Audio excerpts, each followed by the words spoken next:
क्या आपको पता है गुटखा बनाने के वक्त उसमें छिपकलियों की पूंछ के टुकड़े मिलाए जाते हैं जिससे हमें मुंह का कैंसर भी हो सकता है। और दोस्तों, क्या आपने कभी गुटखा बनते देखा है और गुटखा कहाँ बनाया जाता है? आइए जानते हैं आज के इस वीडियो में। तो दोस्तों, गुटखा बनाने के लिए सबसे पहले इस्तेमाल किया जाता है सुपारी का। और सुपारी हमें मिलती है इस पौधे से जो कि आप अभी देख रहे हैं। जी हाँ, यहाँ पर सुपारी की खेती की जाती है। इन छोटे छोटे पेड़ों पर सुपारी के फल लगते हैं और जब तक ये फल पक नहीं जाते तब तक इन्हें अच्छे से पाला पोसा जाता है। जब ये सुपारी का पौधा अच्छे से बड़ा हो जाता है, इसके फल को पौधे से अलग कर लिया जाता है। इसको भी अलग करने का प्रोसेस ठीक वैसा ही होता है। इसको पीट कर पेड़ से अलग किया जाता है। उसके बाद उसे कड़ी धूप में सूखने के लिए रख दिया जाता है। ऐसा करने की वजह ये होती है कि सुपारी के फल के अंदर जो नमी होती है वो निकल जाए और अच्छे से फल सूख जाए। जब यह सुपारी का फल सूख जाता है तब जाकर उसको महिलाओं के हवाले कर दिया जाता है जो इस फल में से सुपारी का दाना निकालती है।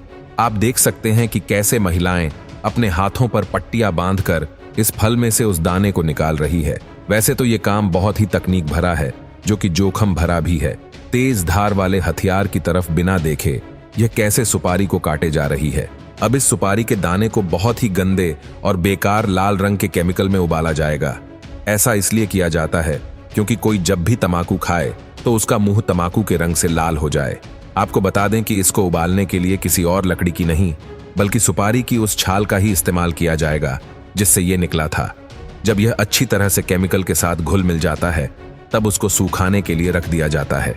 इसके बाद जब यह सूख जाता है तो उसके छोटे छोटे टुकड़े किए जाते हैं। अब यह सुपारी तो तैयार हो गई है, मगर अब बारी है उसमें मिलाए जाने वाले तंबाकू की। तंबाकू को शुरू में बाहरी फ्रेम में उगाया जाता है जिसे सीड बेड कहा जाता है। गर्म इलाकों में यह फ्रेम गीली घास या एक कपास की चादर से ढके होते हैं। 8 से 10 सप्ताह के बाद जब तंबाकू के पेड़ लगभग 10 इंच के हो जाते हैं तो इन्हें खेतों में शिफ्ट कर दिया जाता है। जैसे जैसे पौधे बढ़ते हैं उनके ऊपर का भाग काट दिया जाता है ताकि पत्तियां अच्छे से बड़ी हो जाए। इस प्रक्रिया को टॉपिंग कहा जाता है। 90 से 120 दिन के बाद तंबाकू के पौधे कटाई के लायक हो जाते हैं। इसके बाद इन पत्तियों को फैक्ट्री में शिफ्ट किया जाता है जहां पर इन्हें सुखाया जाता है, जिसको करने के लिए कृत्रिम गर्मी यानी कि आर्टिफिशियल हीट का इस्तेमाल किया जाता है। जब यह भूरे रंग की हो जाती है तो इन्हें अलग करके छोटे छोटे टुकड़ों में बांट दिया जाता है जिससे ये असली तंबाकू के रूप में आ जाती है।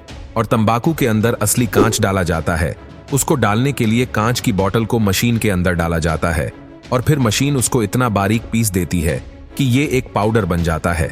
इसको अगर आप अपने हाथ में उठाएंगे तो आपके हाथ को तो ये नहीं काटेगा, मगर हमारे मुंह के अंदर की स्किन थोड़ी सेंसिटिव होती है, इसलिए अगर कोई इसको तंबाकू के साथ चबाता है तो मुंह के अंदर से फट जाता है। और जब तंबाकू उस फटे हुए मुंह को लगता है तो हल्की सी जलन का एहसास होता है और इसके बाद तंबाकू का नशा और तेजी से चढ़ता है। इसके बाद सुपारी के मिश्रण और तंबाकू के पदार्थ को कथा पान मसाला के साथ एक कांच का पाउडर मिलाकर मशीन के अंदर डाल दिया जाता है। फिर इन्हें पैकेजिंग के लिए भेज दिया जाता है और छोटे छोटे पैकेट्स में रैप किया जाता है। तो दोस्तों, यह था पान मसाला बनाने का पूरा प्रोसेस। आपने देखा, इसमें सारी चीजें वो डाली जाती हैं जो हमारे शरीर को नुकसान पहुंचाने वाली होती हैं।